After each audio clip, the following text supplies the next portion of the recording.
오늘은 마틴 루터의 종교개혁을 기념하는 주일입니다. 종교개혁의 5대 원리가 있습니다. 3대 정신, 5대 원리가 있는데 3대 정신은요. 오직 믿음, 솔라 피데라고 하고요.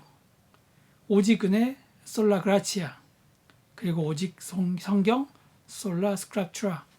이게 3대 정신이고 여기에 두 가지가 더 붙은 게 5대 정신인데 오직 그리스도, 솔라 크리스토, 오직 하나님께 영광, 솔라 솔리데오 글로리아. 이게 바로 종교개혁의 5대 원리입니다.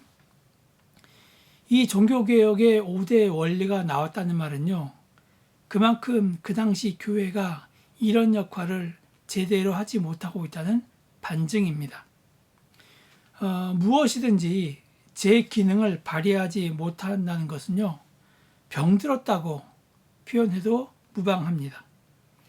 마틴 루터는 그 당시 교회가 병들 대로 병들었다고 보았고, 그리고 수술하는 의사의 심정으로 교회를 회복하기 위한 노력이 종교개혁으로 번진 것입니다.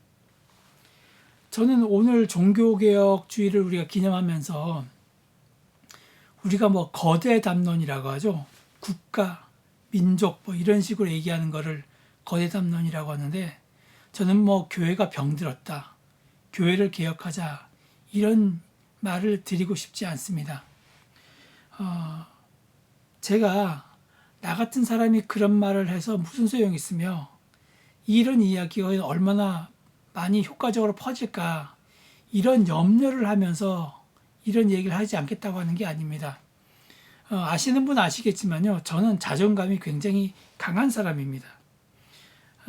하나님이 역사하시면 제가 아니라 어린 아이를 통해서라도 제2, 제3의 종교개혁이 일어날 수 있다는 것을 믿습니다. 저는 오늘 루터 한 사람이 변했을 때에 종교개혁이라는 역사의 거대한 물줄기를 만들 것처럼 우리에게도 그런 가능성이 있음을 분명히 믿습니다. 우리에게 그런 능력이 있기 때문에 한 사람 한 사람에게 마틴 루터와 같은 잠재력이 존재했기 때문에 저는 종교개혁 주일에 우리의 신앙을 점검하면서 오늘 말씀을 나누어 보려고 합니다. 우리는 고백합니다. 주는 그리스도시요 살아계신 하나님의 아들입니다. 우리가 잘 아는 이 베드로의 고백은요.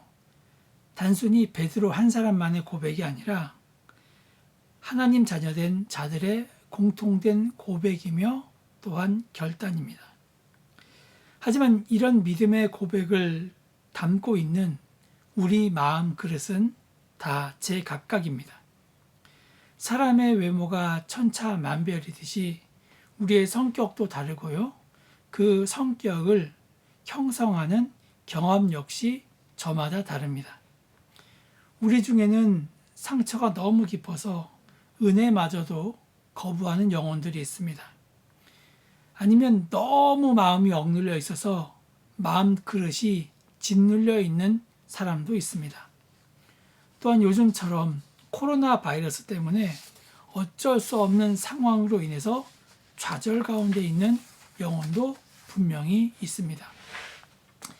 사실 이민자의 삶 자체가 그렇지 않습니까? 우리 이민자의 모습을 보면 마음의 그릇이 깨지기 쉬운 상황이죠. 어떤 분들은 자존심 하나 남았는데 그 자존심을 긁어버리면 그런 사람과 평생 원수로 지내는 경우를 종종 볼 수 있습니다. 그리고 마음의 여유가 없다 보니까요. 오해 아닌 오해로 서로 힘들어하는 것을 종종 볼 수 있습니다. 이런 모든 경우가 다 마음의 그릇이 심하게 훼손되어 있거나 이상한 모양으로 변형된 까닭입니다. 이런 경우에는 하나님의 복음을 접하게 되더라도요. 찌그러진 그릇 안에 담는 까닭에 왜곡되고 또 뒤틀린 모습으로 변형될 소지가 많습니다. 여러분, 이런 경우가 바로 신앙에 병이 들었다, 그렇게 이야기할 수 있고, 또 영적으로 문제가 있다, 이렇게 이야기할 수 있습니다. 오늘 말씀을 신앙이 병들었다, 또 영적으로 문제가 있다, 한번 이런 관점으로 말씀을 들여다보며 은혜를 나누겠습니다. 오늘 말씀에 보면 예수님께서 가버나움이란 동네에 한 집에 들어가셨을 때에 4명의 사람이 침상에 누운 중풍병자를 데리고 예수님께로 왔습니다. 이들이 예수님이 계신 집으로 들어가려 했지만 이미 많은 사람들이 그 집 문 앞까지 가득 차 있었기 때문에 그 집 문 앞으로는요 들어가지 못하고 이들은 어쩔 수 없이 지붕을 뜯고 예수님께로 갔습니다. 그런데 예수님은 병 고치러 온 사람에게요, 내 죄가 용서받았다, 이렇게 선포하십니다. 우리 생각으로는 일어나라, 네가 나음을 받았다, 이렇게 말을 하거나 몸에 손을 얹고 기도하는 모습이 나을 것이라고 생각하는데, 예수님은 죄 용서에 대해서 말씀을 하고 있습니다. 여러분, 바로 이 대목이 오늘 치유를 영적인 관점으로 접근하게 만드는 키포인트입니다. 중풍, 의학 용어로 뇌졸중이라고 이야기를 하죠. 뇌에 혈액을 공급하는 혈관이 막히거나 터지면 뇌가 손상되는 경우입니다. 뇌가 일부분 기능을 하지 못하기 때문에 사람 몸에 마비가 오게 됩니다.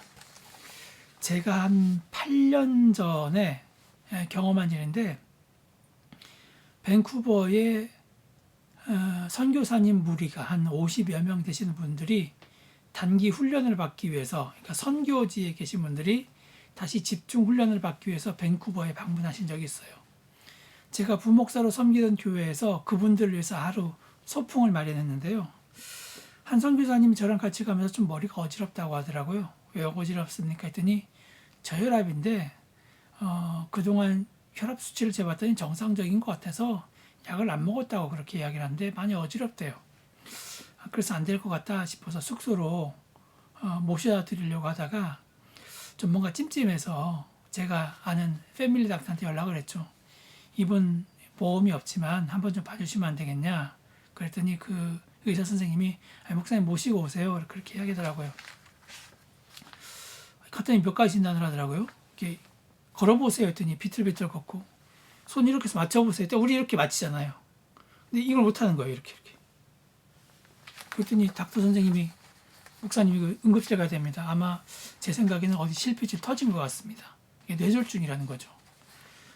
역시나 가는 실핏줄 하나가 MRI를 찍었더니 약간 터지려거나 아니면 터지는 흔적이 좀 있어서 그나마 응급실에서 응급처치를 받고 또 어느 정도 회복을 해서 미국으로, 가족이 있는 미국으로 돌아가는 그런 경우가 있습니다. 이렇게 뇌에 우리가 생각하지 못하지만 작은 실핏줄 하나만이라도 터지면요, 몸이 제 기능을 하지 못하는데, 침상에 누워있다, 이 말은 걷지 못한다, 이 말이죠. 그만큼 그 사람이 위중하다는 것을 우리가 알 수 있습니다. 그러면 왜 이 사람이 이렇게 위중하게 되었을까요?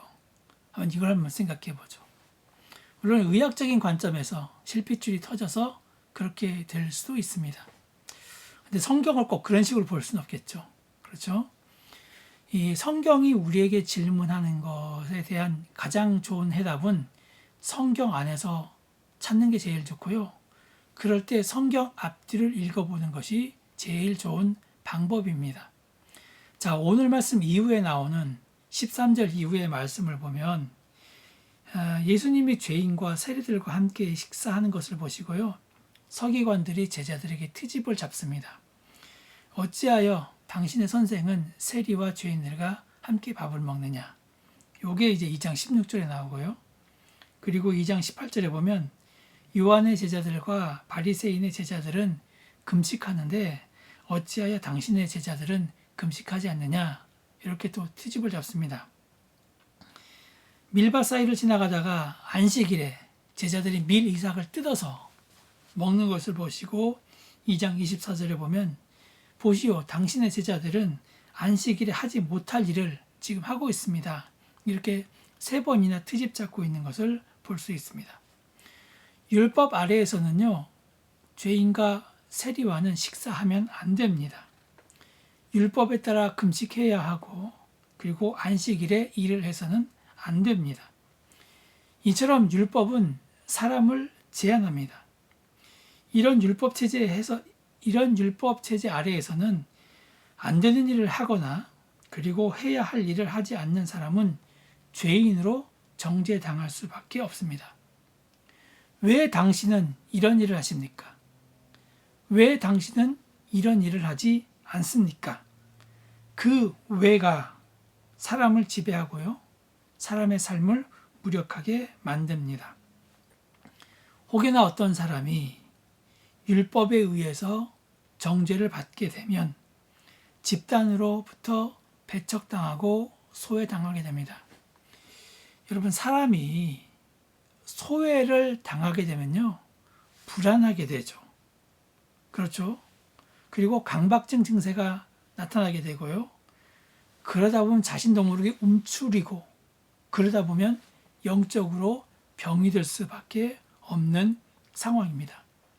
아마 오늘 말씀에 나오는 사람도 우리와 멀쩡한 사람이었을 것입니다. 그러나 다른 사람이 이 사람을 정죄함으로 인해서 그리고 나는 내가 지은 죄를 해결하지 못함으로 인해서 죄책감에 빠지고요. 또 지옥 가면 어떻게 하나 하는 이런 두려움에 빠지고요.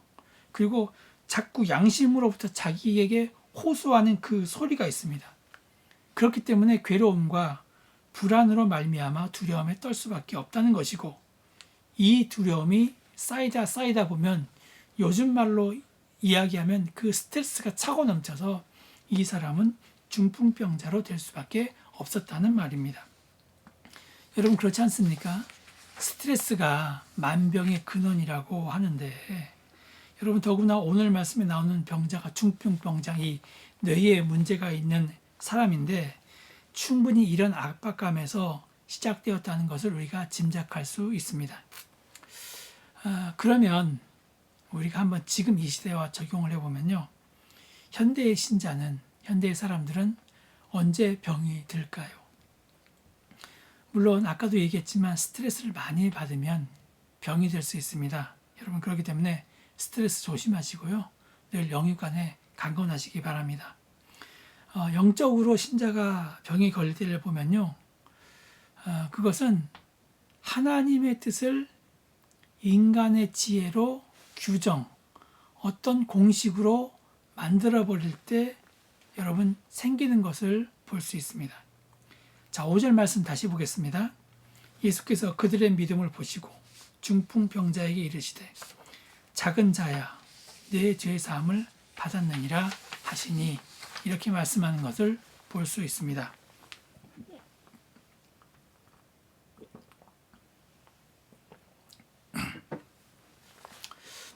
여기에서 저는 우리가 무심코 지나가는 우리의 생각을 좀 지적하고자 합니다.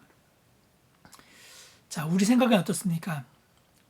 신유의 능력이 있는 목사님을 찾아가서 목사님 우리 애가 아파요. 우리 남편이 아파요. 우리 아내가 아파요. 이렇게 하면 어떻게 생각합니까? 당연히 머리에 손을 얹고 나사렛 주 예수 그리스도의 명하는 약한 병만은 물러갈지어다. 이런 식을 기대합니다.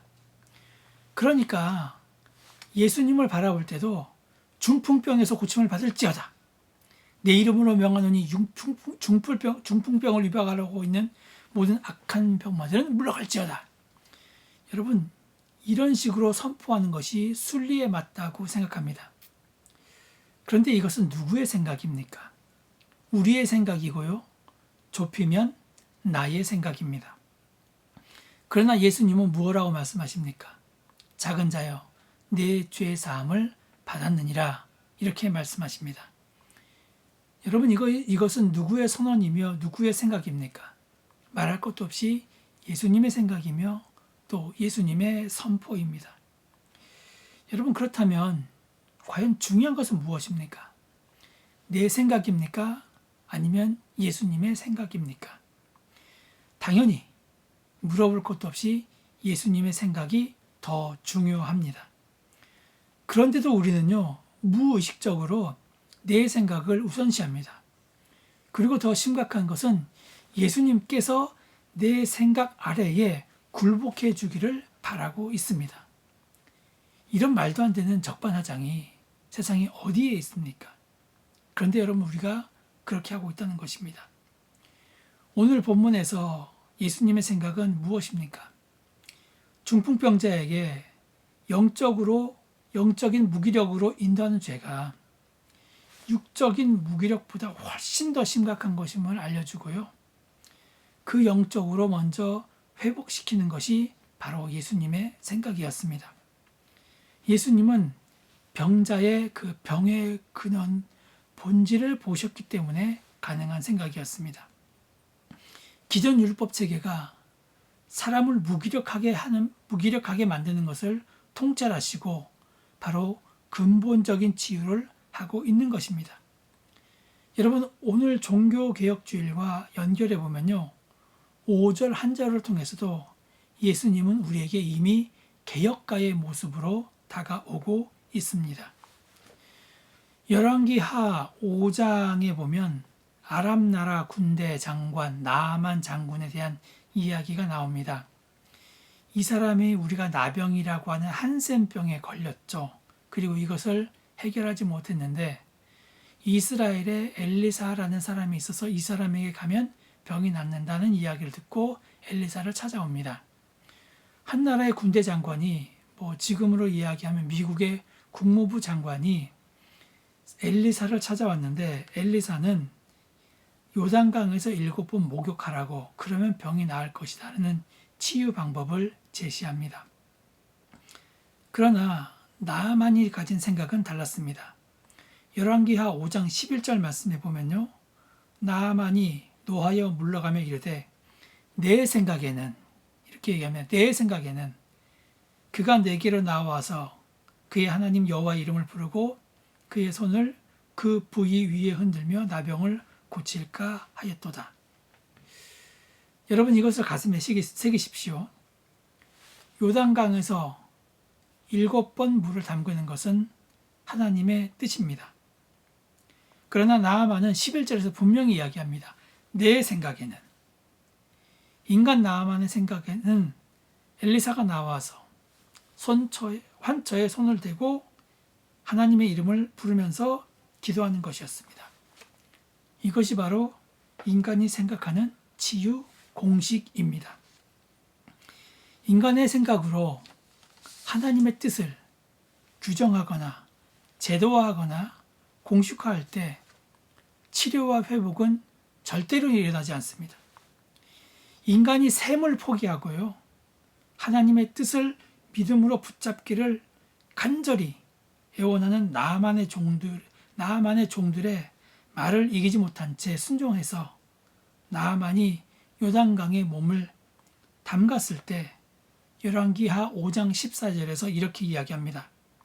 나아만이 이에 내려가서 하나님의 사람의 말대로 요단강에 7번 물을 잠그니 그의 살이 어린아이 살같이 회복되어 깨끗하게 되었더라. 여러분, 다시 한번 가슴에 새기십시오. 언제 신앙에 병이 듭니까? 하나님의 뜻을 인간의 지혜로 규정할 때입니다. 여러분, 이런 이야기가 있습니다. 고대 세계에는 신이 모든 것이었다. 여러분, 이것은 고대에는 신이 생사화복을 다 주관했다 했다, 이런 뜻이죠. 그러나 근대 세계에서는 신은 아무것도 아니었다. 여러분, 니체가 신은 죽었다 이런 말을 하지 않습니까? 바로 이런 얘기죠. 그런데 탈근대 사회에서는, 그러니까 요즘 시대에서는 모든 것이 신이 되었다, 이렇게 이야기를 합니다. 여러분, 지금 이 시대는 모든 것이 신이 된 세상입니다. 이 모든 것에는요, 사람도 포함되어 있습니다. 그래서 내 생각이 하나님의 생각보다 더 앞서고 있습니다. 그렇다면 우리는 모두 신앙적으로 병든 사람이고 이 세상은 영적으로 병들었다. 여러분, 그런 말입니다. 우리가 그런 세상에 살고 있습니다. 그러면 이 병든 신앙을 어떻게 하면 회복할 수 있을까요? 모든 것이 신이 되는 이 세상에서 병든 신앙의 회복은 어떻게 일어날까요?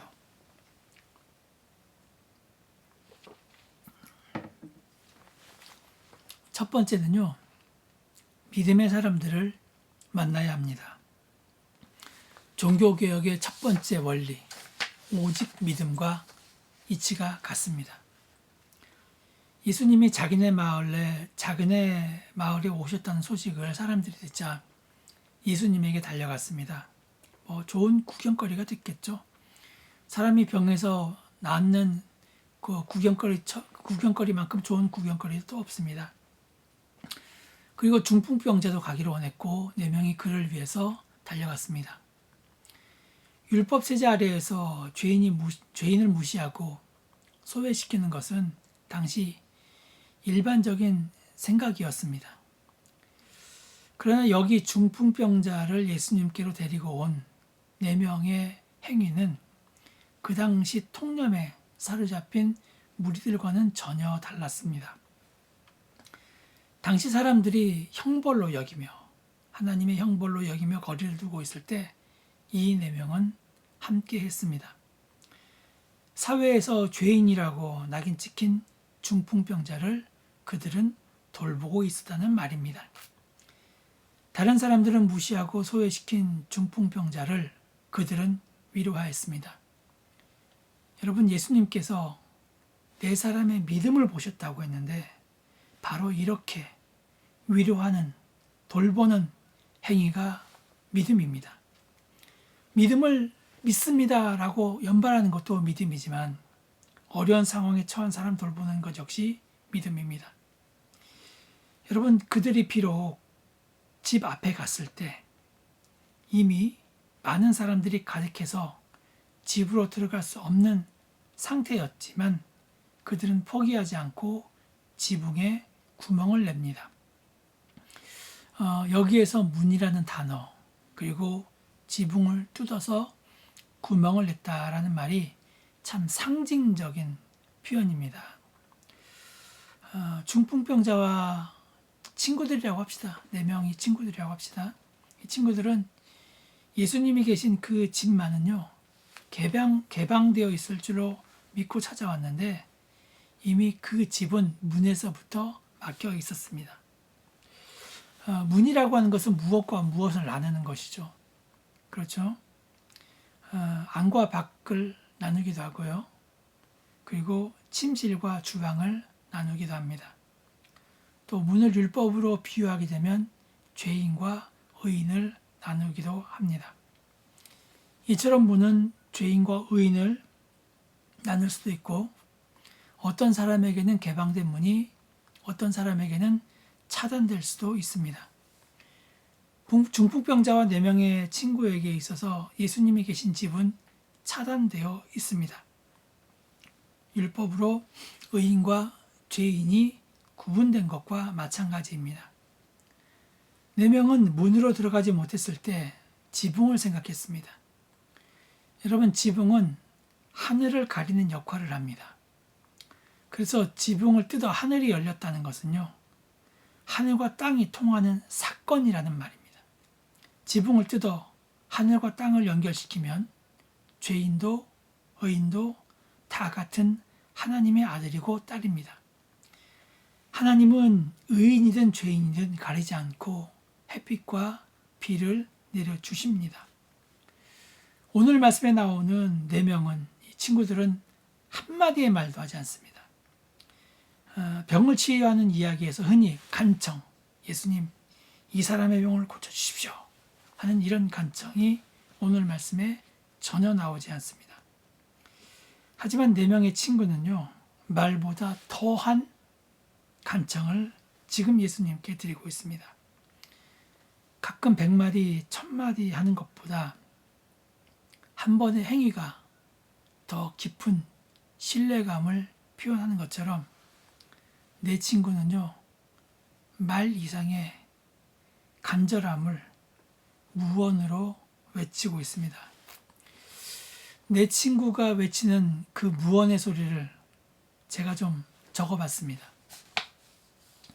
예수님, 당신은 사람들이 죄인이라고 하는 우리 친구를 어떻게 하시겠습니까? 저 문을 가로막고 있는 무리들처럼 당신도 이 사람을 용납하지 않으시겠습니까?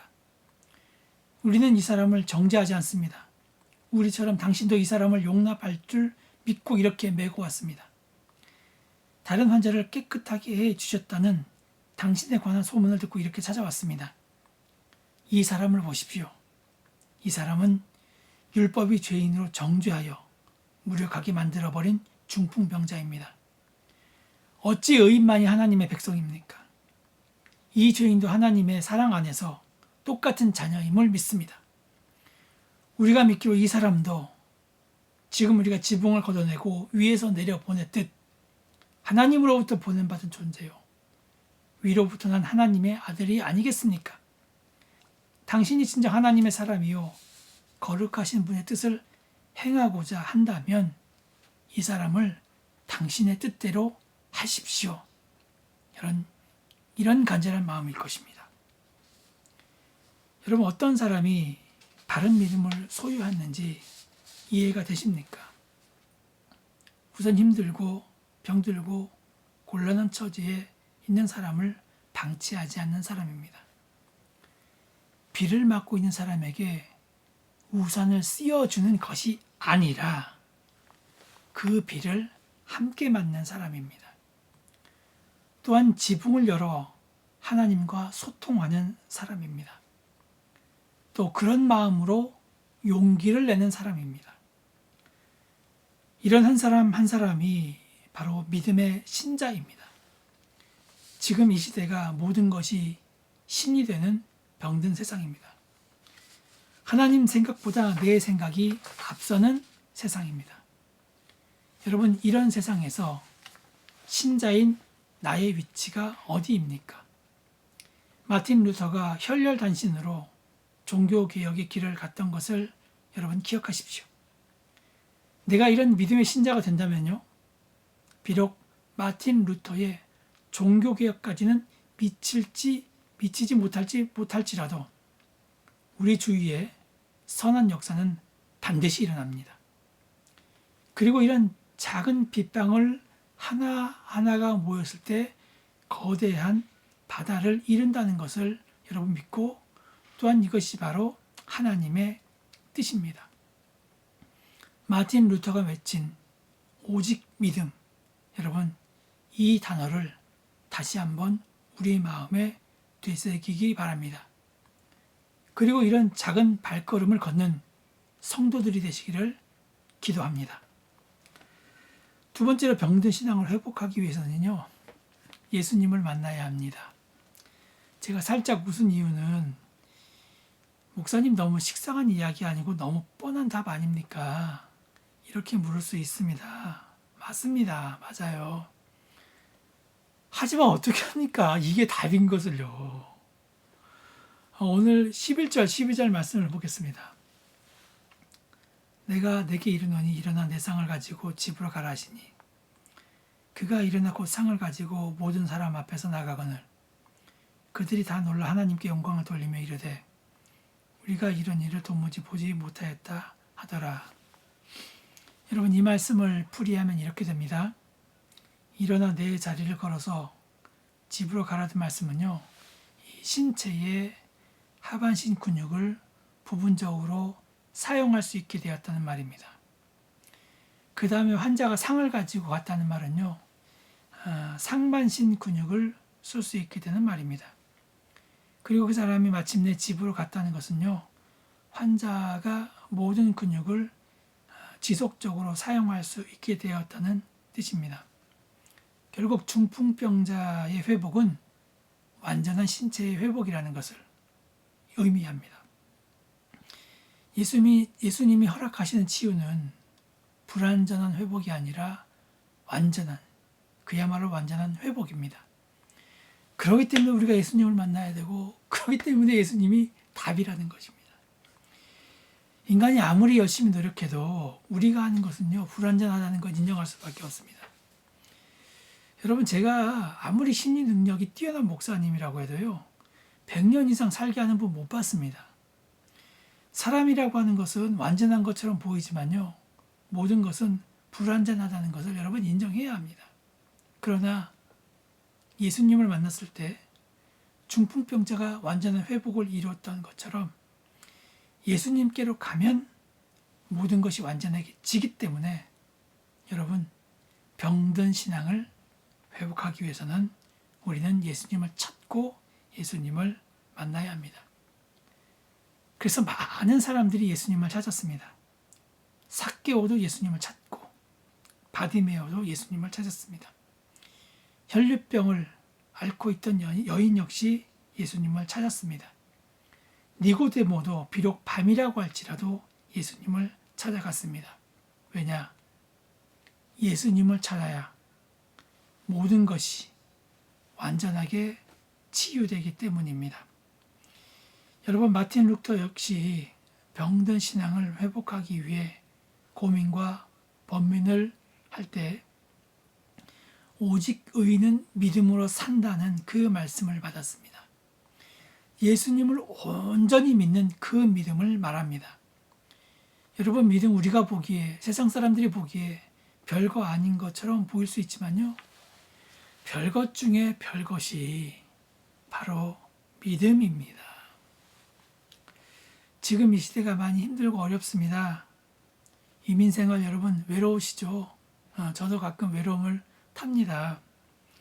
하지만 그렇다고 해서 다른 것에 희망을 두지 마시고요. 여러분, 믿음을 가지고 예수님께 나아오시고 예수님을 만나십시오. 여러분, 예수님을 만나는 것 다른 것이 아닙니다. 예수님께서 내 모든 것을 근본적으로 고쳐준다는 믿음을 가지십시오. 그리고 어떤 상황에서도 예수님만 붙잡으십시오. 여러분, 그 믿음이 지붕을 열어서 하늘을 볼 수 있게 합니다.